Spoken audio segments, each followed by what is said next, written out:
In the middle of Kenya, a helicopter suddenly crashes to the ground, causing all the locals to run away in panic. A group of American soldiers guides the locals out of town as they take positions to find the attacker, only for two soldiers to suddenly disappear in a puff of smoke. The group immediately opens fire at an invisible enemy, but when the leader turns around, he sees something explode. The discharge sends him flying and knocks him out. Sometime later, the soldier wakes up in a prison cell with no memory of where he is, how he got there, or even his name. There's a serious cut on his arm, the police station is in ruins, and the power is failing. Desperate for answers, he looks around and discovers a loose brick on the wall, so he takes it off to look outside, only to discover a helicopter crashing to the ground in the area in complete chaos. He starts yelling for help, but this causes the prisoner in the next cell to scold him because making noise will get them killed. Her name is Nadia and she's a French doctor who had been working in a foreign aid hospital for a little over 2 years. As a loud stomping noise outside causes the building to start shaking and power outlets to spark, Nadia explains the entire planet has been invaded by machine-like aliens. Terrified, the guy starts yelling for help through the hole again, ignoring Nadia's warnings. Unfortunately she's right and soon a bunch of men enter the police station looking for trouble. After killing the hostage they brought, they remember that there's a special reward for catching Americans, but Nadia can't understand what they're saying. The American reveals he can speak their language and tries to negotiate, but they only laugh as they let him out. The soldier immediately starts fighting the group leader, exchanging a few hits before they end up falling through the window. Meanwhile the other two thugs go into Nadia's cell, but she quickly defends herself with a glass shard and takes the thug's gun to shoot him. The other guy puts up a tougher fight and pushes her against the wall, but Nadia finds another loose brick and hits him, then she takes his weapon and shoots him too. At the same time outside, the American soldier also steals a weapon and shoots the leader. Another thug comes after him with a taser, but to the American's surprise, he is able to grab it and send the electric shock back to the guy, electrocuting him out. Before he can accept the idea of having powers, he turns around and notices the alien robots coming after him.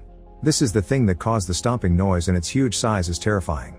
As people run away in panic, the American soldier rushes to hide inside a wrecked car yet the robot still manages to scan him from afar, however it just leaves without doing anything.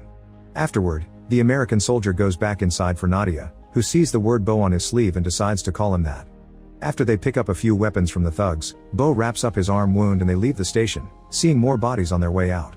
Bo wants to reach the US Army base, but Nadia thinks it's pointless. Everyone is probably already dead and they won't be able to call anyone for help because 8 days ago every satellite fell out of the sky. It's too dangerous to be alone on the road, but Bo doesn't want to stay and do nothing, he wants to fight. In the end Nadia accepts to go with him. They gather all the water and food they can find, doing their best to ignore the bodies lying around, and they take off in a stolen car.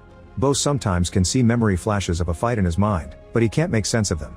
While they drive down the road, Nadia explains she can fight because she used to be a doctor for the army, so she received some training too. Suddenly a few bullets go through the car window and they have to stop, only to discover they're surrounded by Kenyan soldiers.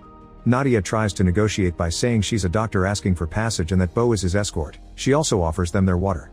While they argue, one of the soldiers sees Bo's circle tattoo and freaks out, claiming that the duo comes from the dish. Bo takes advantage of the distraction to capture the guy and take his weapon, using it to shoot a few soldiers before demanding to know about his tattoo. A soldier explains that there's a heavily guarded American radar station near the west border that uses the same symbol. He also says that they attacked the duo because it's believed that the American dishes caused the drones to invade Earth because they're the only thing still standing. Then another soldier tries to attack Bo again, but he quickly defends himself yet doesn't shoot because another memory flash distracts him. Afterward, Bo and Nadia take the soldier's jeep and go back to the road to find the radar station. Bo takes off his bandage and notices his wound is shaped like an arrow that points at the dish, so going to the station seems to be the right idea. Moments later they find a danger sign in front of a town, but there's no other road for them to take. As they drive through town, they find the road covered with loose electric cables, which could be very dangerous. However, they can't go back because at that moment a robot appears behind them.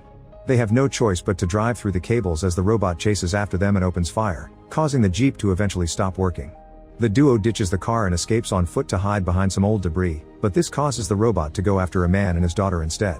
The robot immediately kills the guy right in front of his daughter, so Nadia shoots her gun to save the girl, but when the robot turns toward them, for some reason it doesn't attack them. It ends up killing the girl anyway and leaves. When night falls, the duo makes camp and Nadia shares that her family died during the alien attack. Suddenly a bunch of fighter jets fly by and Bo is happy to see people are still fighting. The next morning, they have to go back to the road on foot. They walk for many miles, coming across wonderful animals but also lots of destruction and bodies. Eventually they hear a noise that almost sounds like a voice speaking English, but when they follow it, they discover is a recording set by a group of locals as a trap. The duo is soon surrounded and captured to be taken to a destroyed building, where they're chained to a wrecked car. At that moment two people pass near them on bikes, and behind them there's a robot also coming. Bo realizes the locals are using them as bait to hunt the robots. When the robots are close enough, the hunters activate mine that explodes right under the robot before they open fire like crazy. However, the robot doesn't seem to take any damage, so instead the hunters throw a chain around it and finally knocks it down by hitting it with an electrical surge. Unfortunately, more robots keep coming and quickly open fire, killing most of the hunters in seconds. While the fight keeps going around them, Bo finds a painful way to remove their chains and the duo rushes to hide as the bikers drive away, causing the robots to go after them. Once the enemy is far enough, Bo and Nadia go back to the road. While they're crossing a bridge, Bo notices a light and almost opens fire, but it turns out to be a photojournalist with his camera.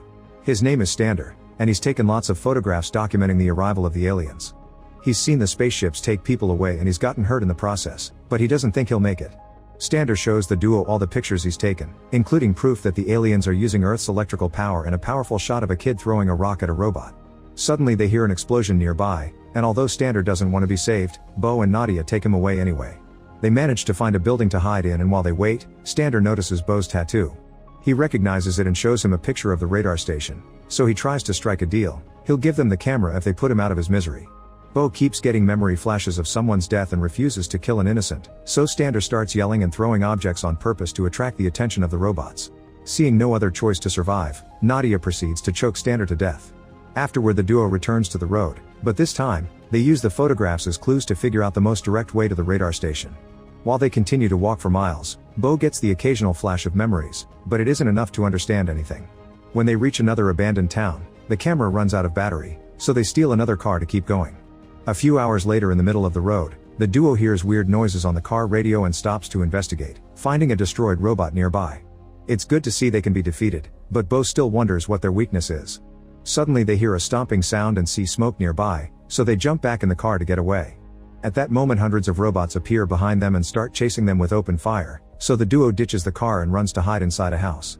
They go down to the basement and cling to each other in fear, but before they can share a kiss, the roof suddenly starts flying up. The alien spaceship starts sucking up the couple as well, but in just a few seconds, Bo is dropped to the ground and only Nadia is taken away. Flashes of memories go through his mind before he falls and loses consciousness. Later when Bo wakes up, he discovers his leg is hurt. After removing the debris from the wound, he has no choice but to continue his journey alone, walking slowly and weakly because of the state of his leg. Eventually he finally makes it to the radar station, but he's devastated to discover everything has been destroyed by the aliens, including the dish. After noticing the graffiti on the wall is fresh, he decides to find the people behind it and comes across another town. Once he reaches the streets, he finds a bunch of people running away from the robots and he's surprised to see this group has a special device that allows them to defeat their enemy. At that moment two robots appear in front of him, but these ones are a different model. They come close to him and scan him but leave without doing anything. This triggers proper memories in Bo's mind, and he remembers shooting a rocket at a robot.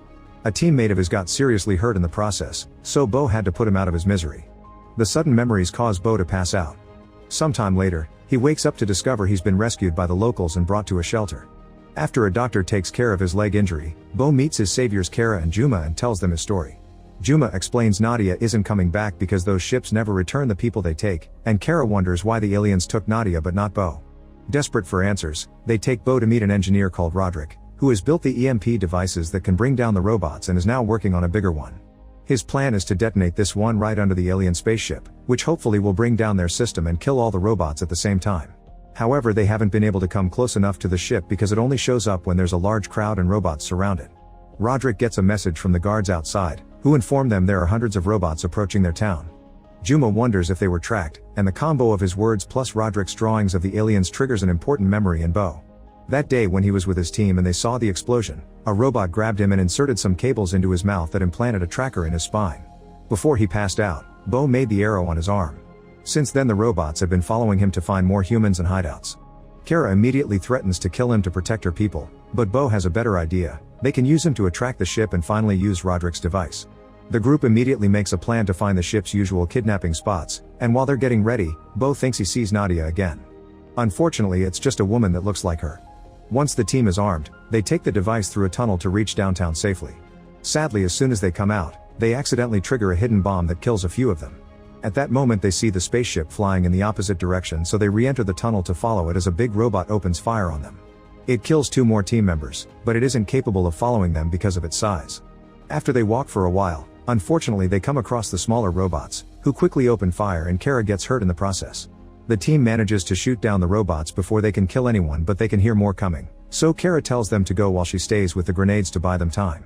The group runs away with the device, and when more robots show up, Kara dies as she stops them with a big explosion. Meanwhile in the shelter, Juma and a doctor are trying to help people evacuate, but the smaller drones have reached this area too.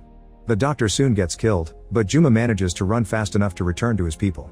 As they try to speed up the evacuation, they discover the robots are making their way inside through the vents, so they get ready to fight instead. As soon as the robot comes out, the locals surround him and attack it without mercy. Back to the team, they find a bunch of robots gathering people for the incoming spaceship. Bo throws one of Roderick's EMP grenades at one of the robots to destroy it, and this distraction allows people to start running away. However, the robots try to go after them and open fire, causing the battery of Roderick's EMP device to get damaged.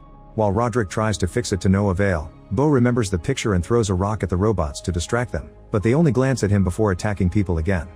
Then Bo remembers that the tracker has given him a reaction to the robot's electrical power and gets an idea. He touches the fallen robot with one hand and the device with the other to transfer the power, which puts him in great pain but also successfully powers up the device.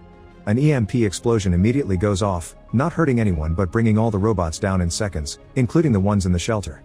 As power goes out in the whole area, the spaceship also starts falling and eventually crashes on Earth in another huge explosion.